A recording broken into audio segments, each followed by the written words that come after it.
Lucu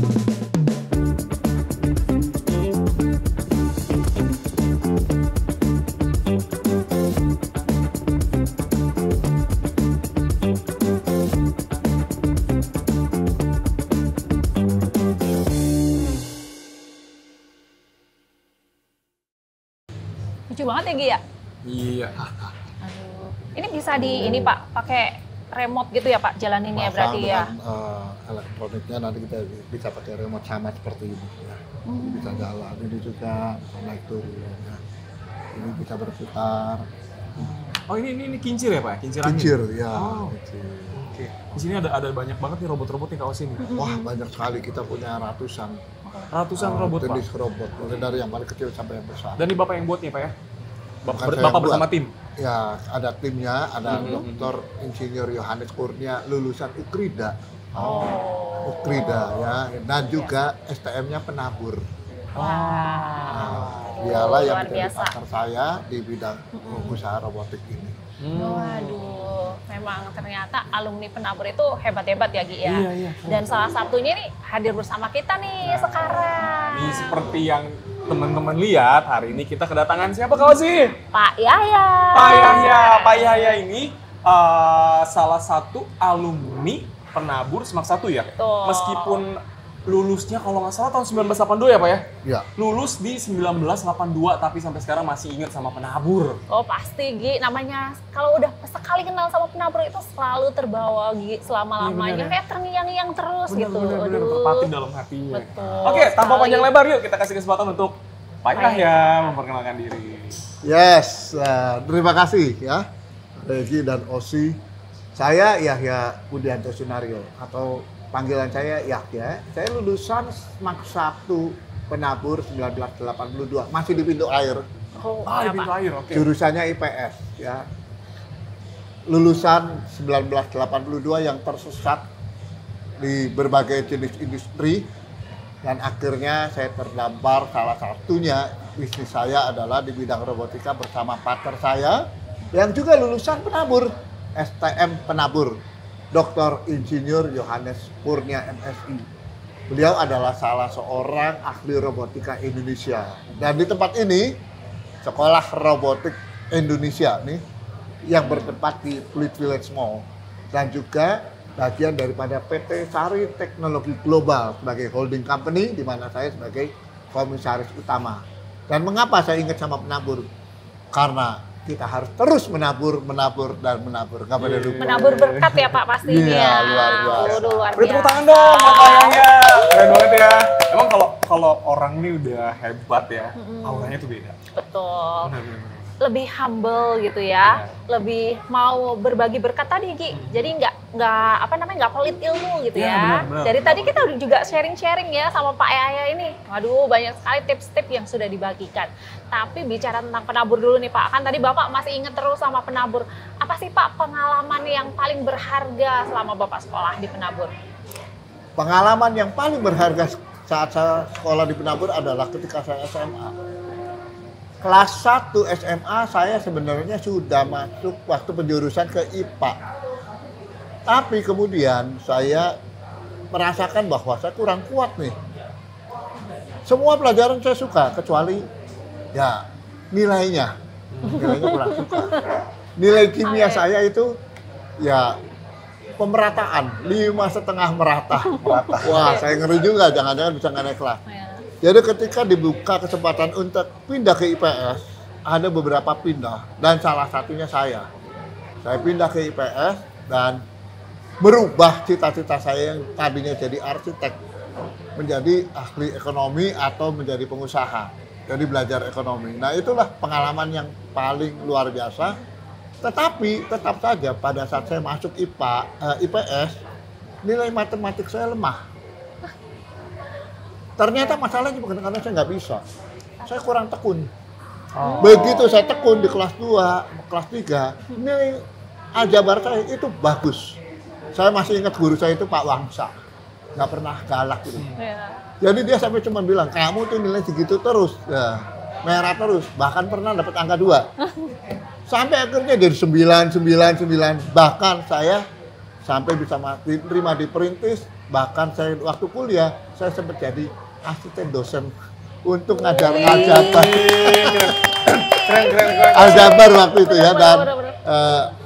aljabar, dan satu lagi waktu itu saya ingat sekali di S2 juga saya harus membantu dosen untuk menerangkan pada teman-teman S2 saya.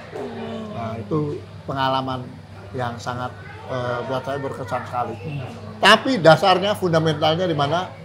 Di penabur. Di Penabur. Mat 1. Karena sekolah itu sudah membentuk saya untuk memiliki disiplin dan rasa percaya diri. Sehingga banyak lulusan penabur yang mungkin kita semua tahu ya, sukses dalam dunia usaha. Karena mereka sudah dibentuk karakternya pada masanya. Mungkin pada masa sekarang kita juga harus terus secara kontinu membentuk karakter generasi muda yang belajar di penabur. Bener banget. Nah, di sini aku dapat value penting nih Kak Osi ya. Dari tadi kata Pak Yahya ya. Pak Yahya kan dulu merasa kurang di matematikanya ya. Tapi akhirnya ketika Pak Yahya memilih untuk tekun, sampai akhirnya berhasil kayak matematikanya nilainya bagus. Nah, itu seringkali kan kayak aku nih misalnya merasa kayak aku lemah nih di matematika. Nah, aku menghindari tuh matematika, padahal harusnya jangan dihindari ya Kak ya. Betul. Tapi harus Benar, tekun ya dicoba Pak ya. dulu. Betul. Nah, itu anak-anak tuh, nih mesti didengerin nih. Kadang kan kita merasa kayak, aduh aku kurang di pelajaran apa ya. Udah aku menghindari pelajaran itu gitu. Padahal sebenarnya bukan nggak bisa ya Pak, tapi kurang tekun. Kurang tekun. Dan juga mungkin ada satu juga, kalau kita kan suka nyebut ya, kalau sekolah itu rumah kedua dan guru itu bisa jadi orang tua kedua gitu ya Pak. Jadi tadi Bapak sampaikan, ini aku suka dengar nih namanya Pak Wangsa itu kayak legend gitu ya Pak. Jadi dia bisa menginspirasi murid-muridnya. Jadi mungkin Pak Yahya juga terinspirasi oleh Pak Wangsa untuk bisa menimbulkan ketekunan itu gitu ya. Ya, luar biasa. Saya ingat beberapa guru yang sebenarnya buat saya itu memberikan nilai dan semacam karpet merah lah. Pak Wangsa mengajarkan aljabar, Pak Sofyan mengajarkan bahasa Inggris, dan Pak Syahrul Hamzah mengajarkan ekonomi. Nah, ini 3 pilar penting ya Pak. 3 hal ini yang ternyata membuat saya juga punya bekal untuk satu saat saya harus jadi manajer, jadi profesional, ya kan? Hitungannya kuat, ya matematik. Orang yang kuat di matematik akan kuat di ekonometrika, akan kuat nanti juga untuk keuangan. Kemudian bahasa Inggris perlu buat pergaulan, apalagi mau internasional. Kemudian ekonomi, ya ini dasarnya, ya kan? Karena memahami perekonomian ini dasarnya kan dari ilmu ekonomi yang kita pelajari sejak di bangku sekolah. Rasanya sampai melongo ya dengan penjelasannya Pak Yahya. Baru satu pertanyaan udah dapat banyak value ya dari Pak Yahya ya. Nah, kau sih bener nggak sih? Aku pernah denger nih Pak Yahya katanya dari segi parentingnya oke banget ya. Betul. Jadi kayaknya beliau ini juga merawat bisnisnya itu seperti merawat anaknya sendiri nih Pak. Ya kan? Nah. Tapi parenting di sini saya maksudkan sebenarnya adalah bagaimana kita membesarkan anak, membimbing, membina anak kita. Ya, parenting. Jadi saya selalu melihat bahwa keberhasilan seorang anak itu adalah bagaimana metode parenting yang diterapkan oleh orang tua di rumah. Dan juga keterlibatan dari sekolah maupun dari gereja ya, untuk bisa mewarnai metode parenting tersebut. Tapi yang paling dasar memang parenting dari rumah sebagai orang tua. Dari rumah. Jadi saya kasih contoh begini. Saya tidak pernah memaksakan anak saya belajar atau kuliah apa. Harus jadi apa. Nggak pernah. Sama orang tua saya juga sebenarnya awalnya menekankan. Cita-cita saya waktu masih SD itu lucu sekali. Jadi pendeta. Wah, luar biasa Pak. Jadi pendeta. Ya. Semua mentertawakan, orang tua saya juga nggak mentertawakan sih. Ya udah kalau mau jadi pendeta. Kenapa mau jadi pendeta? Gara-gara ikut KKR Stephen Tong. Masih muda sekali Stephen Tong. Wah berapi-api. Senang, biasa. Anak kecil terkesima, ya kan? Kalau anak sekarang bukan terkesima pada pendeta, pada apa? Blackpink, Coldplay, ya kan? Kalau anak sekarang, kalau zaman dulu nggak ada, ya kan? Jadi Betul. terkesimanya, ya mana mungkin saya terkesima pada Kus Hendratmo, ya kan? Langsung saya terkesima, wah ini Stephen Tong mau jadi pendeta. SMP mau jadi insinyur, SMA mau jadi insinyur, batal jadi ekonom atau jadi pengusaha. Sampai sekarang. Anak saya juga sama. Saya pernah berdebat dengan ibu saya, gara-gara saya pindah dari IPA ke IPS. Tapi saya berhasil meyakinkan, saya harus membuktikan. Nah, disitulah saya belajar bahwa anak saya pun harus melakukan demikian. Kita kenali, parenting, mengenali kekuatan anak dari sejak dini, dari kecil. Dan bagaimana cara kita berkomunikasi, cara kita membimbing, cara kita mengarahkan. Nah, ini penting sekali. Orang tua bukanlah seorang yang punya kuasa otoriter. Ketika anak-anak diperlakukan seperti teman, ngobrol, jalan bareng, itu mereka merasa nyaman. Waktu saya tanya, kamu memilih jurusan apa? Oh, jurusannya ini. Saya ingat waktu kecil, kekuatannya di mana? Saya tes anak. Saya bawa ke psikolog. Saya juga ngetes sendiri pakai metode DISC, karena saya tahu, ya kan saya tes. Oh, ini yang besar kekuatannya ke sini. Kalau yang kecil kekuatannya ke sini, potensinya ke sini. Nggak apa-apa. Nah, biarkan mereka memilih, tapi sambil kita mengarahkan. Ya, pertama, kamu nanti karir akan kemana, ya kan? Dan kedua, kamu harus hidup bagaimana. Dan parenting itu pun akan menanamkan nilai-nilai kebenaran, nilai-nilai kehidupan. Luar biasa banget ya Pak. Kalau melihat kesibukan Bapak dengan sebanyak itu bisnis gitu, tapi Bapak masih bisa membagi waktu dengan putra-putrinya. Itu mungkin bisa bagi tipsnya Pak untuk ya para orang tua muda nih yang biasanya kan kayaknya masa-masa orang tua muda itu baru saking giatnya cari uang, itu suka waktunya habis buat anaknya tuh Pak. Ketika saya harus berjuang, memang saya waktunya hampir habis ya. Tapi salah satu yang saya lakukan, yang orang lain atau teman-teman saya nggak berpikir itu adalah ketika saya memutuskan tetap tinggal bersama istri dan anak, saya nggak bersedia dimutasi ke kota lain. Karena demi anak pertama masih kecil dan istri saya. Kalau dimutasi itu rasanya akan terpisah ya kan. Jadi saya tetap di kota Bandung pada saat itu. Nah ini artinya saya punya waktu lebih banyak buat keluarga. Walaupun saya harus bolak-balik gak apa-apa, tapi jangan sampai dipindahkan. Kecuali pindah total. Ya. Bagaimana kita membagi waktu itu sebenarnya di tangan kita. Beban kerja itu sebenarnya kita bisa kendalikan. Bukan kita nggak bisa kendalikan. Mengapa saya memilih menjadi entrepreneur supaya saya punya waktu bebas.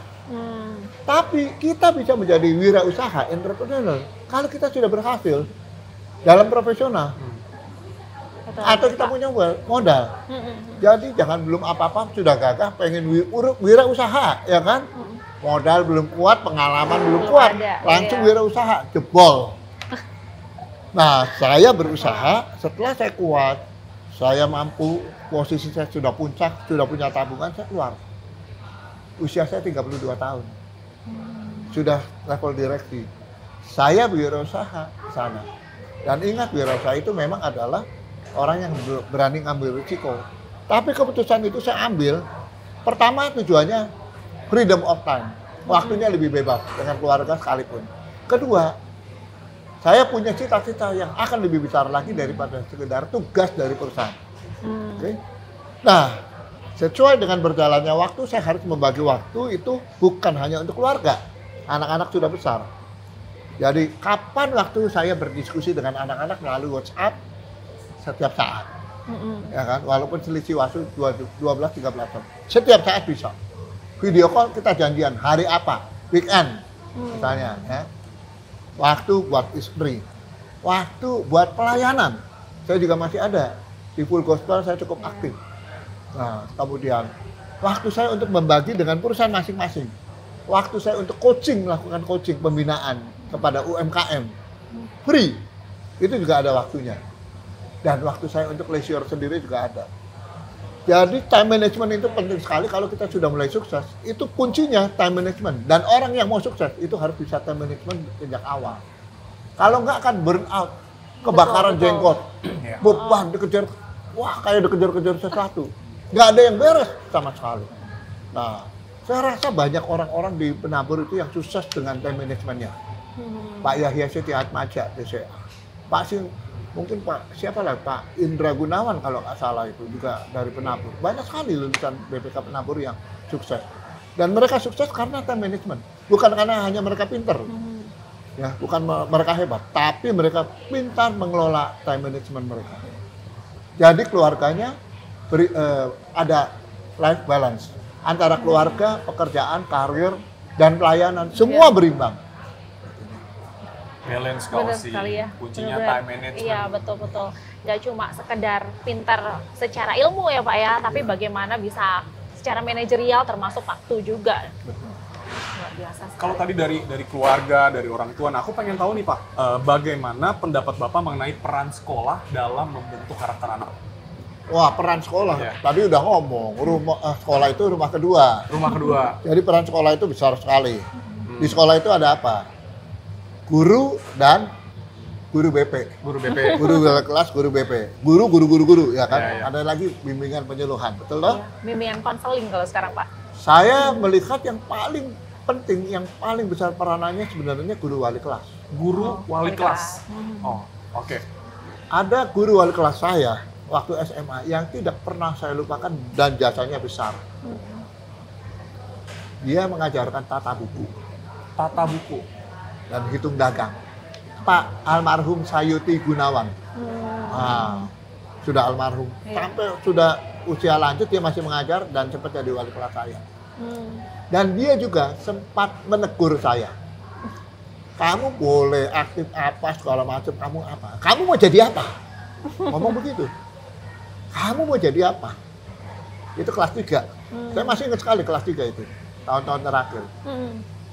Kamu mesti ingat ya, orang tuamu itu punya harapan sama kamu. Saya nggak pernah lupa. Sampai ingat rumahnya di mana, Jalan Kampar. Saya ingat sekali. Dan saya hormat sekali. Disitulah saya tahu. Dan akhirnya belakangan saya sadar, peran guru itu penting sekali. Seorang Sayuti Gunawan sudah menggoreskan sedikit tintanya kehidupan saya, ya kan? Mau jadi apa? Dia ingatkan, apakah guru-guru sekarang peduli sama siswa-siswanya? Pak Sayu itu ingat semua murid-muridnya satu kelas itu loh. Semua bisa dipanggilin satu-satu. Langkah, kamu sini. Iya. Mayoritas yang betul-betul dia perhatikan, termasuk saya.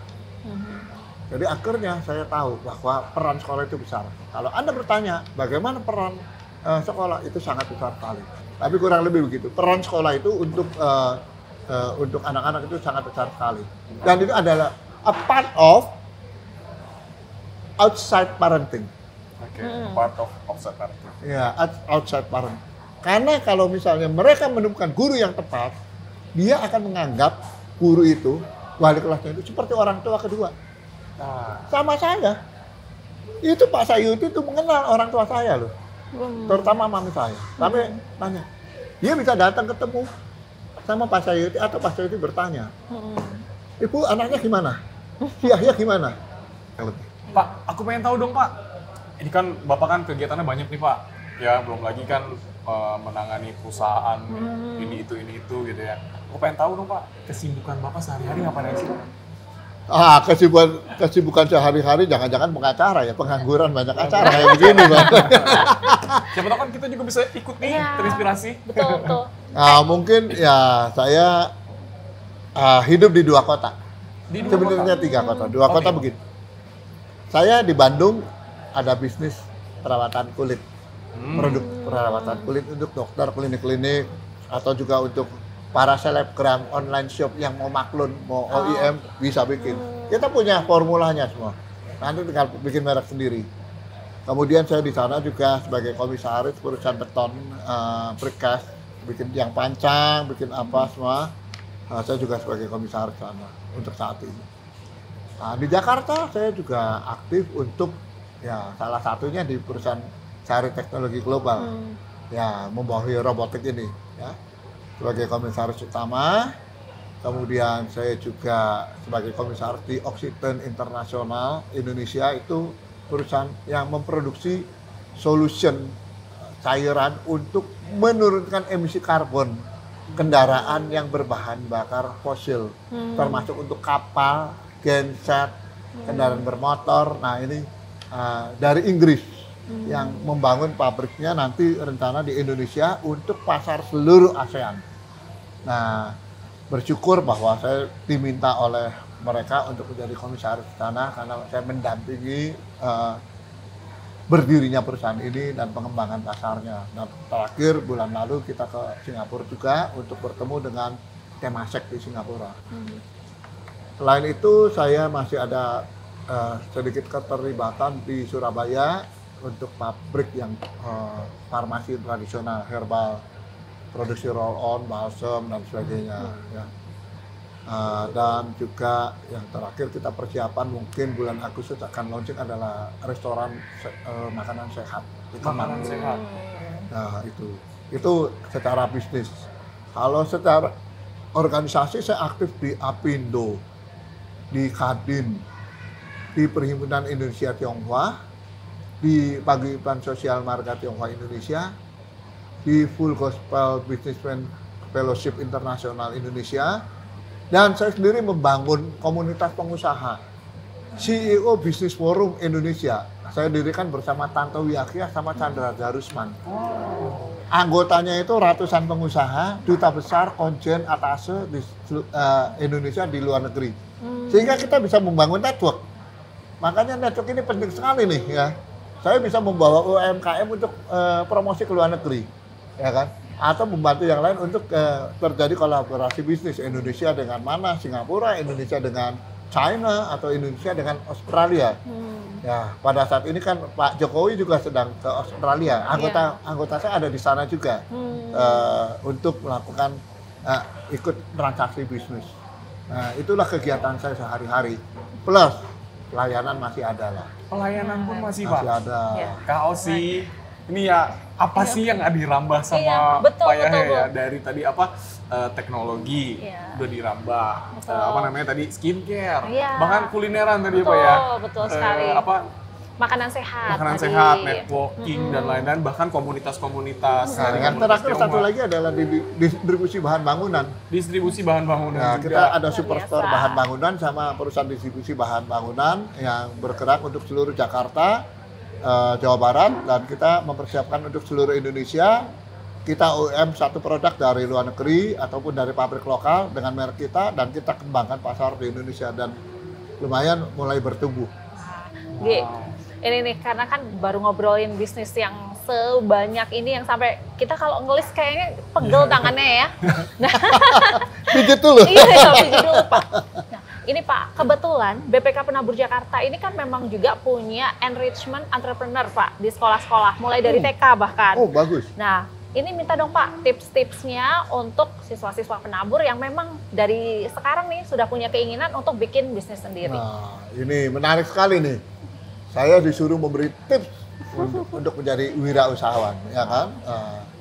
Kalau how to become a little boss. A little boss. Anak-anak sekarang pintar-pintar. Anak saya itu juga punya jiwa entrepreneur. Kenapa demikian? Waktu TK atau kelas 1, kelas 2, saya lupa. Dia bikin kerajinan Pikachu. Tampal, bawa ke sekolah. Dijual ke teman-temannya. 500. Wah, dia bilang apa? Ini jimat, ini jimat. Waduh, ini kan bahasa marketing ya kan? Iya, betul. How to promote your product. Temennya beli, Ya, yang kena siapa? Oh, itu anaknya Pak Yahya. Tapi memang saya biarkan. Cuma saya kasih tahu, Gaby nggak boleh. Kalau mau kasih teman aja. Nggak bisa, Gaby. Ini kan harus jadi uang. Nah. Coba bayangkan. Yang kedua juga sama. Yang kedua, bahkan setelah kuliah di Kanada, dia ahli fotografi. Pada saat dia baru mulai kuliah, keahlian fotografinya dia pakai. Orang butuh. Dia bikin kontrak Nah, job contract. Terus dia kirim ke saya pakai email, papi tolong dicek, apa ini? Aku mau dapat order motret, foto, tak charge per jam sekian. Waduh, kontrak saya baca, oh udah bagus. Kamu dapat dari mana? Ya gampang, browsing. Anak jago browsing. Tak coret-coret sedikit, apa yang kurang ini. Oh good. Entrepreneurship itu memang harus kita kenali sejak dini. Ya. Bagaimana mengenalinya? Ajak mereka. Ya. Kalau nonton pameran, orang jualan, bukan masalah beliin barang. Kamu tahu nggak ini untungnya berapa? Kamu tahu nggak ini bahannya apa? Modalnya berapa? Jadi mereka diajak berpikir sebagai homo economicus. Ya, itu diajak. Anak saya juga begitu, makanya begitu anak saya waktu lagi kecil lihat itu McD itu, wah besar sekali itu, enak ya itu. Tapi mahal ya papi ya? Oh, iya, karena mereknya yang mahal, ya kan? Iya. Nah, jadi kenali mereka supaya mereka mengenal apa itu entrepreneurship, apa itu bisnis. Kedua, bimbing, nggak apa-apa, jualan, kasih modalnya apa barang, kamu jual ini. Wah, kayaknya sepanjang pembicaraan kita isinya daging semua ya, Daging semua, daging Bener-bener. semua ini. Kita- Sampai malam pun aku mau kalau sih ini ngobrol sama Pak Yahya soalnya tadi apa ya dapat banyak value sih aku. Betul, nggak cuma tentang bisnis tapi lebih kepada parenting, bagaimana juga. membangun networking. Ya, terus time management juga, Betul. ya kan sama tadi apa tekun, intinya tekun sih. Tuh, tekun. Dan satu lagi yang nggak boleh dilupakan, ajarkan anak kita punya rasa percaya diri, nggak boleh malu. Oke, punya rasa percaya. Rasa percaya diri itu penting sekali. Ketika saya diajari jualan, saya malu kan, malu. Ada teman sekolah tahu kok, wah nyindir saya, wah tuh dagang gituan, gini. Sindir, nggak apa-apa. Memang malu, tapi nggak apa-apa. Akhirnya, dalam hati saya cuma tumbuhkan. Mami saya ngomongnya begini, kamu makan nasi, yang lain makan nasi. Kalau lain bisa berhasil, kamu harus bisa berhasil. Ya kan? Jadi itu pun saya tumbuhkan pada anak saya. Jadi saya punya tekad. Saya makan nasi, kamu makan nasi. Kamu berhasil, saya harus Lebih berhasil. lebih berhasil. Jadi kalau ketemu 10 tahun setelah wisuda atau setelah lulus, 20 tahun, 30 tahun, kepala kita jangan ketemu sama alumni sekolah lain. Kan sekolah itu yang, ya mohon maaf ya, berseloroh ya. Cuman ada 2 yang bagus. Tahu? Penabur dan bukan penabur. Tapi tentunya saya kan penabur kan. Kalau ketemu yang lain, saya bisa menunjukkan bahwa kepala saya tegak. Kan? Dulu SMA di mana? Ngomongnya gimana? Penabur. Penabur. Masa, lulusan mana? Penabur. Iya, oke. Nggak enak, Pak. Pede kan, penabur dong. Nah, gitu. Sampai sekarang, begitu menyebutkan penabur mana? Mak 1. Waduh, apalah gitu bilang. Luar biasa. Susah itu. Ya kan? Dan semoga setelah mendengarkan podcast ini banyak juga nih yang langsung bersiap-siap untuk jadi bagian dari keluarga besar BPK Penabur Jakarta G. Tuh, Oh, harus ada keluarga besarnya. Oh, kita semua keluarga besar BPK Kita Penabur semua keluarga besar kan? Pak. Nah, Iya, Pak. Pertanyaan saya. Nah, ini kok nanya balik ke host. Sudah besar belum? Kita sudah besar tapi harus semakin lebih besar, Pak. Penabur sudah cukup lama. Salah satu kerinduan saya itu adalah supaya memang semua alumni penabur, keluarga besar penabur itu memang punya wadah yang kuat Amin. untuk membangun kolaborasi. Anak dengan anak bisa berkolaborasi. Orang tuanya bisa berkolaborasi juga. Dan akhirnya bisa memberikan kontribusi pada pengembangan penabur. Karena penabur itu belum seluruh Indonesia. Betul, Pak. Ya kan? Jadi mari kita punya mimpi keluarga besar penabur ini supaya bisa menjadi berkat untuk Indonesia. Kalau berkat untuk Indonesia, kita nggak bisa ngomong berkat untuk Indonesia bagian barat. Tapi berkat untuk Indonesia. Iya. Itu saja dari saya. Ya. Keluarga besar penabur. Amin. Keren banget loh Pak Yahya. Nih beruntung banget kita bisa ngobrol-ngobrol sama Pak Yahya loh hari ini loh. Iya, benar. Dan semakin banyak semoga yang terinspirasi ya menjadi Pak Yahya yang lain gitu ya, untuk bisa nggak cuma jadi berkat untuk Indonesia di bagian tertentu tadi ya Pak ya, tapi memang nggak cuma Indonesia, sebenarnya seluruh dunia juga bisa merasakan berkatnya. Terima kasih banyak Pak terima Yahya, kasih banyak, Pak untuk Yahya. perbincangannya hari ini, luar biasa sekali Pak. Terima kasih buat kedatangannya di Sekolah Robot dan AI Indonesia ini ya. Sama-sama, kami juga berterima kasih sekali sudah sangat welcome menyambut kami Pak hari ini. Iya. Oke. Dan tentu saja semua teman-teman yang nonton kali ini tetap stay tune terus hanya di Suar Siniar Penabur, Casual, Fun, and Educative.